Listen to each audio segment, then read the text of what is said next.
আসসালামু আলাইকুম বন্ধু বান্ধবীগণ, আপনারা সবাই কেমন আছেন? আশা করি আপনারা সবাই অনেক অনেক বেশি ভালো আছেন। কৃষি প্রধান দেশ বাংলাদেশের গ্রামগঞ্জে বিভিন্ন মৌসুমে বিভিন্ন ধরনের ফসলের চাষবাস হয়। প্রধান ফসল ধান হইলেও আবহাওয়া এবং চাহিদা অনুযায়ী লাগাইনা হয় বিভিন্ন ধরনের ফসল। আপনারা এখন যে লতাটা দেখতে আছেন এইটা হইতে আছে যাইয়া মিষ্টি আলু লতা। এই লতার এই ডগার এই কচি কচি পাতাগুলা কইলো শাক হিসেবে বাজ্যে খাওয়া যায়। আবার এই লতার কিছু অংশ কাইডা মাটির নিচে পুঁততে রাখলে হেহেন দিয়া নতুন একটা গাছের জন্ম হয়। চতুর্দিকে রাসেল বাইসাপের যে খবরাখবর হনতে আছি হাতে এই ক্ষেত খামারে আইলে গার মধ্যে একসের দুষ্টু কোকিলের নাহান কুকু কুকু কুকু কুকু হরে জোপালো লতা পাতা দেখ কে একটু সাহস লইয়া আউগাইয়া আইছি। এর মধ্যে দেখি বাইসাপের লগে দেখা পাই কিনা।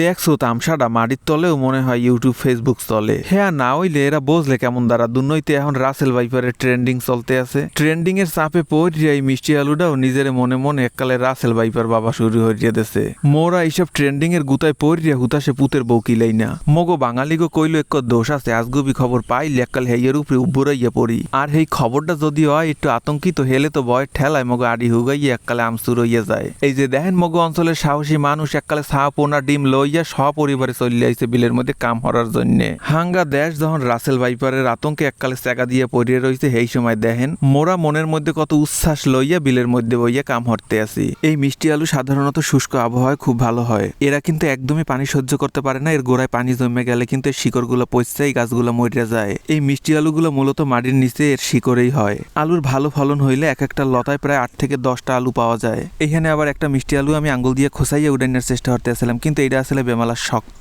আলুগুলো সাধারণত এবিল কোদাল দিয়ে কোপাইয়া কোপাইয়া উড়াইতে হয়। আর এই কামটা কিন্তু একটু সাবধানে করতে হয়, কারণ আলুর গায়ে কোপ লাগলে কিন্তু আলুগুলো আবার কাইটে যাইতে পারে। তো আপনারা দেখতেই পাইতে আছেন কেমন সুন্দর প্রতি কোপে কোপে এককালে থোকায় থোকায় মিষ্টি আলু উঠতে আছে। মগো অঞ্চলে কিন্তু এই মিষ্টি আলুটা 3 রঙের হয়। যেমন এই আলুটার স্কিনও সাদা, আবার ভেতরের অংশটাও সাদা। আবার আরেক ধরনের মিষ্টি আলু আছে যেটার উপরের স্কিনটা লাল রঙের হয়, আবার ভিতরটা অনেক বেশি সাদা। আবার আরেক জাতের মিষ্টি আলু আছে যেটার উপরের অংশটাও কমলা রঙের, আবার ভিতরের অংশটাও কমলা রঙের। মিষ্টি আলুগুলারে মাটির ভিতর দিয়ে উড়াইনার পর এবিল হরিয়া শিকড়গুলারে ভাঙ্গা দিতে হয়। মানে আলুগুলারে লতা দিয়ে ছাড়াইয়া বাড়তি শিকড়গুলা হাত দিয়ে এবিল হরিয়া ভাঙ্গা দিতে হয়। আর এই শিকড়গুলো ভাঙ্গা একদমই সহজ, হাত দিয়ে হালকা একটু চাপ দিলেই ভাঙ্গা যায়। এই যে দেখেন শিকড়গুলো ভাঙ্গা দেওয়ার পর আলুগুলা দেখতে কতটা ফ্রেশ লাগতে আছে। তাই শিকড়গুলো ভাঙ্গার পর এই আলুগুলা কিন্তু আবার পরিষ্কার পানি দিয়ে ধোয়া যাইবে না, কারণ এই আলুর গায়ে পানি লাগলে খুব বেশি দিন রাখা যায় না। এই ক্ষেত্রে আলুগুলা পচে যাইতে পারে। এই আলুগুলা লাগাইনার পর কিন্তু খুব বেশি একটা পরিচর্যা করাও লাগে না, যেমন সেচ, সার, ওষুধ এগুলো প্রায় না দিলেও চলে। আমাকে অঞ্চলে এই মিষ্টি আলুর চাষাবাদ একসময় প্রচুর পরিমাণে হইলেও বর্তমানে কিন্তু এর চাষাবাদ অনেকটাই কমে গেছে।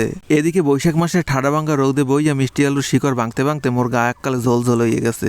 মিষ্টি আলুগুলো উড়াইনার আগ মুহূর্তে আকাশে যদি প্রচুর পরিমাণে মেঘ জমে হেলে কইল কৃষকের কলজে হুগাইয়া এককালে আমচুর হইয়া যায়। সহজলভ্য এই মিষ্টি আলুগুলোর স্বাদ যেমন মিষ্টি, গুণাগুণও তেমন বেমালা। এই যে দেখেন একটা লতায় একলগে ছোট বড় কতগুলো আলু হইছে। এই আলুগুলার শিকড় দিয়ে ভাঙ্গা বস্তা ভরে এখানে রাখা দিলেই কিন্তু ব্যাপারীরা এহেন দাইয়াই পাইকারি মূল্যে কিনা লইয়া যায়। তাই এই মিষ্টি আলুগুলো উড়াইনার পর বেচার জন্য খুব বেশি একটা ঝামেলা পোহাইতে হয় না। যদিও এইভাবে বেচলে একটু দাম কম পাওয়া যায়, তারপরেও ঝামেলা কিন্তু অনেকাংশে কম হয়। তো আজকের এই মিষ্টি আলুর মিষ্টি মিষ্টি গ্রামের ভিডিওটা আপনাদের দ্বারা কেমন লাগছে অবশ্যই কমেন্ট করে জানাইয়া দিয়েন। এই দুষ্টু আলুটার লগে লগে আজকের ভিডিওটা শেষ করে দিলাম। সবাই অনেক বেশি ভালো থাকেন। আল্লাহ হাফেজ।